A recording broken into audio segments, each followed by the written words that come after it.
everybody, I'm Tom Vassell. I'm Chris Yee. And I am Joey Evans. Today we're taking a look at Star Trek Captain's Chair. So this is a remake of a game called Imperium, which was a fairly complicated deck-building game about history and pseudo-history because they had some... Nerd stuff. No, they had... And now it's about Star Trek for you jocks. But it is about Star Trek now. They've also reduced the number of players. This is a 1 to 2 player game. Now, I understand this is probably a lot of people online. I've went and read a lot of stuff. A lot of people are talking about the solo version of this. We're talking about the 2-player game. Right. Solo, I feel like, is probably almost a different beast. Yes. And maybe that will get reviewed in the future, but for now, we're talking about it as a 2-player game. Let's take a look at it. The first thing that you'll do is you'll pick which captain you want to play with. And so many of the famous captains and different species are here, including Picard. We'll take a look at his faction, but you're going to get a faction, and you're going to get a bunch of cards and a few standees for that faction. We're not going to go over every rule, but I want to give you some idea of how the game plays. When you pick your captain, you can play on the basic side or the advanced side. These are basically goals that you're trying to reach. Once you have those goals, you'll get a reward. So there's 3 rewards on one side, and then there is just 1 on the basic side. Each player is going to start with their captain card. So here is Captain Jean-Luc Picard, and it shows some endgame scoring here. He's going to score a point for each of his ally cards, and he gets a special ability when he gets an ally. He has some tags here, Starfleet and Human, and it shows here that he's going to start with 5 away team tokens on him. You also, for this faction, you'll start with this ship, the USS Enterprise D, which also has this. It's a Starfleet, has a bunch of activations on it. We'll talk about that in a bit. And then you're going to start with the 3 main resources here of the game. Glory, which is going to be points, dilithium, and latinum. And you're going to be collecting those. You also have 3 action tokens, really nice tokens here, by the way. And then you have a deck of cards. You also have some reserve cards, and then you have some development cards. Development cards are placed here. Reserve cards are put and shuffled on them. Now, the way this game works is it's a deck building game of sorts. You're going to have 5 cards that you'll draw from here. And at the end of your turn, after you're done playing cards, what have you, cards are going to be discarded or they'll be out on the board. And you can discard more cards if you want. You'll draw back up to 5. When you go through your deck, you'll take the top reserve card here and stick it on your deck. And you're going to be able to use that. Once all your reserve cards are gone, you'll be able to buy these development cards, which are awesome. They all have different costs here at the bottom, and you'll be able to buy these. Cards are worth points. Down here, some of them are question mark points, and that's going to matter where you are on these tracks. Many different things are going to let you move up a track, and the farther you are on each track, the more question mark cards will be worth. This one shows the yellow, so the farther you are up in the middle track here, the more points this card will be worth. And so that's the flow of how your deck works, but that's not it. The game's timer is going to be this little set of 5 cards here, and this has 5 glory tokens put on it. And each round, these glory tokens can be placed on cards. And when it's gone, this card is given to someone. If you get glory tokens through any means, they come from this card. And as each card comes up, you'll add more glory tokens to it. And then the last one, when it's out of glory cards, that will trigger the end of the game. There's also several sets in the box for you to play solo versions, solo versus a captain bot, solo cadet prank, solo versus lieutenant bot, and so on and so forth. The first thing that happens on a player's turn is resupply.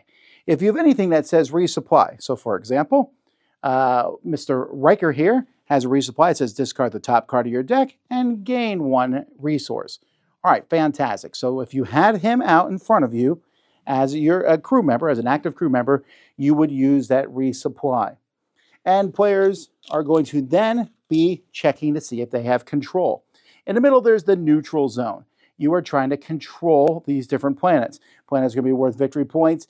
They also give you different benefits. How do you control them? Well, different actions will let you send away team tokens to them, or you might even be able to get your spaceship on them. And if you have at least 3 tokens on a planet and at least 2 more than your opponent, then at the beginning of your turn, you will take control of that and you'll slide that down in front of you. So this one here says when I control it, hey, this one is going to give me another action token. Oh, 4 action tokens. That's great. And more of these planets will come out. Like I said, they're worth points, but they also might give you abilities that you can use. After that is your action step. And this is the most complex and involved part of the game, but you are going to be taking cards from your hand and you might play them for an action. Put a card on top of your deck to gain a person, or take an incident to gain an ally. You'll notice that symbol in front of them. That means it's going to take one of your 3 actions to play that. If it doesn't show that, then you don't need to waste an action. You only have 3 actions, but you can do as many things as you want. When you have a card in front of you and you activate them, you have to tap the card because you can't use it again. But this one, you can warp a ship. That means send it out to one of the planets. Discard a card to beam a card here. You have the opportunity to beam cards onto ships. This kind of gets cards out of your deck and also gives them more icons if they need it. And this card also lets me promote. Promoting rather than playing Riker, I can instead promote him and have as an officer where I can now utilize him, his activations, and he gets that resupply ability. And you want to get more and more of these as the game goes by. In the middle of the table are 4 types of cards here. We have person, cargo, ship, and ally, and you have cards that you can take from the top of these decks. You have ways to scan through a deck and get more cards. The person cards, you're going to recognize, if you're a Star Trek fan, many of these different characters from the show. And these are not aligned necessarily with any particular faction, but they're going to be worth points, and you'll be able to add them to your deck where you can play them, or if you promote them to crew member, they'll have special abilities that you can utilize with them. Cargo are just basically special things that you can have. Ships, when you get a ship, you're going to find the matching token, and you have more ships that you can send out onto different planets.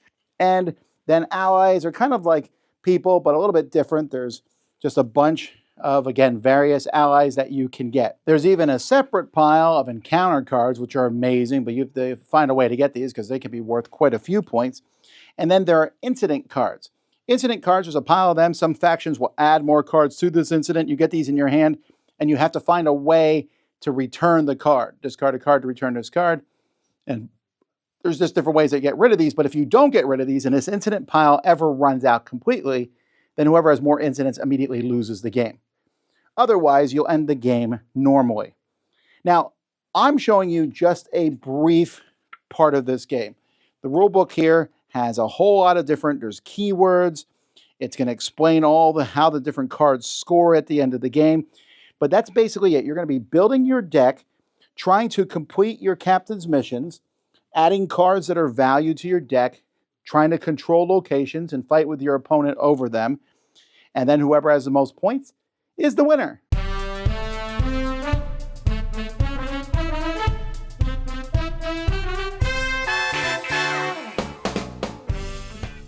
Okay, let's talk about Star Trek first in the sense of, for me, I am a Star Trek enjoyer. I don't know how else to put it because I've watched most of Next Generation, a lot of the old series, a lot of Deep Space Nine, and I've watched various stuff over the years, but if you said, who's that person, unless it's Next Generation, I probably don't know him. You can admit it, Tom. Your favorite Star Trek movie is Galaxy Quest. That's true. I agree, it's a good one. I watched a lot of Next Gen and a lot of Deep Space Nine, and that's kind of where my knowledge base comes from. So playing the captains in here of those series or around those series, I'm definitely more excited to do that than Michael Burnham. Yeah, I know who that is. I mean, I know I've seen a lot of that show, but yeah, I am the only one here that put Star Trek over Star Wars. I grew up on TNG. I then watched DS9. I went back. I liked Enterprise. I've watched we know all the of them. acronyms. Not the new ones as much, but yeah, I love Star Trek. But I have been let down a lot by games. Sure. I'm just kind of let you know where we are. But here's the thing. I think if you dislike Star Trek, I don't know that you should play this. No, I agree. I really feel that. I think if you're ambivalent to Star Trek, you might not get much out of this game. I might be saying that really strong, but the difference I feel between Picard and I joked about Michael, I think it's Michael Burnham, right? But like a captain that I don't know and a series I don't know, I'm way more excited to play the ones I do know. I agree. Oh, I get that, but I think if you don't love Star Trek but you like sci-fi, you could play the game in that way with the different things. Sorry. I think so because I think the deck building mechanics in this are so fun. So I think even if you don't love the IP, I think there's enough there to enjoy. I really think if you don't like Star Trek, you will not want to play this game. If you hate Star Trek, then obviously. But I think if you're ambivalent to it, I think the mechanics work. The only thing I don't like about the theme is I don't mind them mixing different captains and stuff from various timelines. There's a few cards, just a few, that are cartoons on them. Yeah, they'll stand out. And that's weird. I lower get decks it. guys, I yeah. think it's lower decks, right? And Yeah. and I get it. And I know there was a crossover lower decks episode. Was there? Yeah, but still, it takes me out a little bit. But I do think that I think it's all screen captures, maybe. But it looks pretty good. It's well done if it is. I was going to say, this is the best looking Star Trek game on the market, I think. Right? 100%. I have not played all of them, right? And maybe I'm wrong with that, but if they are screen caps, they're gone over with a filter to really kind of paint them out and stuff. It looks classy and Yeah. a cartoon character. But I think that the iconography works well. I think the card layout doesn't get in its own way. I think that the portraits and everything look really good. I think this is a very good looking game. Now, you mentioned the iconography. You got to realize there's a lot of stuff going on in this game. Not iconography, actually. There's a decent amount of symbols, but not that many. But there's a lot of keywords, and there's a lot of things. Yeah. And this is where I think the theme helps the game. So when it says beam someone on a ship, I know what that means. Right. Warp to a planet with the ship, I know what that means. Well, it just says warp. Ship warp, right? Pay 1 crystal warp, right? It's like that type of stuff. Well, I know what that means. Now, obviously, if you like sci-fi, you probably have a guess. But I think this is where the theme really matters, which is why, yes, I think mechanically it's a super solid game, to agree with you, Joey. But I think if you don't really care for Star Trek, a lot of this stuff, the keyword type things, like Romulan, I don't know what that is, right? Okay, well, I know that that's like a race of people, so I'm going to look for these tags on the cards, not these tags on the side. You know what I mean? That's true. There's a lot of shorthand that comes from being a fan of Star Trek stuff. But the theme, I think, also enhances the game. So, like, I was playing against Chris yesterday, and I was making him discard a card, and he flip over. If it's a person, it causes an incident. We both get incident cards, and that makes sense, right? Like, I was trying to do some sabotage, and I killed your guy instead. Whoops! And so the theme helps a lot in that regard, and that's good because, no joke, this is a complicated game. I think it flows well. I think once you understand it, Yes. it's very easy to decide what you're going to do with different things. You might say, oh, what does this mean exactly? But for the most part, you understand it after you get into it. But I would be very hesitant to throw any non-gamer Star Trek fan into this. No. Because you get these cards and the decks are so different. Everything is different. The play styles are going to be different. You could play 100 different ways with the same deck, and you'd be like, wait, what? You played Dominion, a deck building game. It's just like that. No, it's not. No, here's the thing. There's a lot going on in the game, and I don't mind that when it clicks. This one, there's so much that clicks that makes sense. It's like, okay, got it. So this would make sense. They're going to go to Starfleet planets. Got it. Thematically, a lot of the mechanics in this make a lot of sense, and that's why they click. That's why you get halfway through the game, and you're like, okay, good. I'm looking for this. I need a cloak. I need that. I love that about this game. I think that really speaks to its strength of being very thematic, despite being based on a system from a previous game. Right. And also part of the reason why I think that I'm not saying if you don't love Star Trek, avoid this game, but I think it's going to be another obstacle to just internalizing the keywords, internalizing the structure, and why things work the way they do. But yeah, it's a solid, good system. Every card has almost like 2 or 3 ways that you can choose to use that single card. Which is really fun. Some of them cost action tokens, some of them don't. You only have 3 action tokens per turn. There's very few ways to recharge one mid-turn. There's so many great, deep thoughts of how you're going to play this. I think that the Star Trek theme works so well for it because of that little bit of that thematic feel. So much of the stress of being like a Starfleet officer is trying to make the right choices and knowing that every choice you make cuts off other choices. And that's like represented mechanically right there on the cards. Yeah, and also I think it cycles so well. Like when you have somebody on duty officers, you have the ships that come out. Once they do what they have to do, they cycle through. So the entire game, things change throughout the game. I really enjoy that. Yeah, so if you look deep into it, there's some very strong mechanical things. Cycling through your deck is really important because you want to get those reserve cards and get to the direct the Development development Yeah. cards, which are like amazing. Is you want to get to those, but you also want to add cards to your deck that are worth victory points and just fun to play with. My caveat with this game that you have to be careful about is there's so much going on. I would not play this game with anybody who is trying to min-max for one, Yes. and or just takes a long time to play because your options are limitless. This game goes to 2. It should go to 2. 3 would be Horrible. abominably long. But I know on my turn, I have a hand of 5 cards minimum, probably more, with 2 or 3 cards in front of me. I have actions on those cards, 2 or 3 actions on each of the cards in my hands. I have a choice of 8 different cards to buy at any given point. If I do this and move here, that's opened up another thing. And you can scan to look at more cards that you can consider. There's so much you can do. And for me, that's great. It almost feels like a sandbox game. It's not because you really are trying to win. But I'm at the point in this game still where I'm just pushing buttons. I don't know that I'll ever get good enough to have my deck and your deck memorized. And I know I need to watch for that, Klingon. He's going to play it at this point. I'm just like, woo! Oh, you hit me a little bit, and there's back and forth in it. But there's just so much. I'm just playing and having a good time. Yeah. Yeah, no, fully agree there. And that's the thing. The synergies these give you are great. But again, you can get some AP. But again, there's also a lot of things to look up, and sometimes it's easy to forget stuff. I always take that glory off the card at the end because you get so caught up in the middle part of your turn. There's that. It's almost like, okay, beginning, I follow these steps. Now for the fun part. And I play all these things. I like the way the game sticks the incident cards in your deck, in your hand. They're a little annoying. They're -2 points at the end of the game. But they're pretty easy to get rid of. But if you I'll get rid of it later, there's an alternate way that the game can end, which I think is great.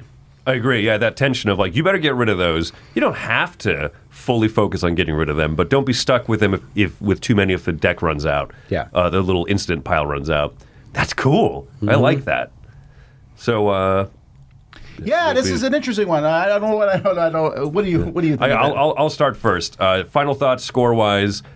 I like this tremendously. I'm giving this one an 8 out of 10. I think that it is a bit overwhelming. Sitting down with the rulebook and just flipping through it, there's so much to the game. But it is one of those, once you get past those initial hurdles, you start playing, everything kind of makes sense. Everything kind of clicks. And you described it as not quite a sandbox. I think this is probably the most sandbox deck building game that I've played, at least. I feel like I can use every card in multiple ways. Do I want to promote this person to be the deck officer, and so that I can use their activation abilities, or do I just kind of keep cycling them through my deck, because that feels great either way? Well, this person gives me a reaction so that when this happens, okay, well, what about the income? What about the resupply phase? What about when I purchase a new card I can put on top of my deck or put it into the discard pile because I want that, but not yet? Or this card I definitely want to be the next card I draw. Sandboxy in so many ways. Explore lots of planets or just focus on moving up tracks and getting cards that score on those tracks. This game has so much. That's both a positive and also a little bit of not a problem. You have to know that's the type of game it is, but that's a bit of a drawback of getting this to the table the first time. This game has so much, but I think it does. I think it pulls it off very well. What about you? Okay, I'm coming in higher than I'm coming in at a 9. I love this game. This game has a lot going on, but man, the theme, it just clicks. I mean, if you want to put Quark up there, you're going to know you're going to be pulling in more resources. You're going to swap them out with somebody else. I mean, I love when things come out, you get the Defiant finally, all of this, it just feels good and everything makes sense. Every party you have, I didn't think of this as a sandbox until you mentioned it, but that's true because every card you might have 3 different play things that card can do. It's incredible the different avenues and synergies you can get from this. There's so much gameplay in this. It just blows my mind. Yeah, I'm actually with you. I'm a 9 also. This is I think the best Star Trek game on the market. Yes. I really do. There's a lot of Star Trek games. This one feels like the show, but also feels like a good game. I've played Imperium, the game that this is based on, and I'd way rather play this. And I'm a big history guy, but there was a lot of things in Imperium, like, I kind of get that. In Star Trek, it just made much more sense how a lot of things worked. You can play very aggressively, which feels okay in a two-player game because they can, go back. There's really good decisions to make, but there's also a billion decisions to make. And I really feel like I want to warn people, if you have analysis paralysis, this might kill you. It'll probably kill your opponent before you. Yeah, that's true. Because there just is so much. But I'm just enjoy it. You can have a game of sorts of this where you're not particularly too involved with each other. If you're not fighting over planets, right, you're just kind of playing your own game. But I'm okay with that. I'm curious about the solo. I haven't, I said we haven't done that yet. I'm hesitant only because it looks like I have to play the computer player for them, and I kind of want to just play my own game. Mm-hmm. But I want more cards. I agree. I want more captains. But I'm also very happy with what I have now. This is so much. I play the same captain, and I'll be like, I never played this guy before, but I have. Yeah. And you will get better as you play through it. Yep. There's just a lot in here. This is a ton of content in this box. Insane. It's pretty impressive, and the production is pretty good too. So that is Star Trek Captain's Chair. I'm Tom Vassal Picard. I'm Chris Yee Bashir. I'm Riker. Joey Evans. Make it so.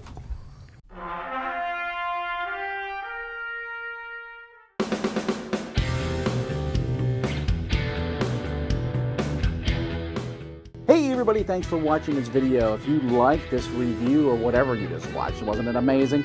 Check out our channel, Dice Tower.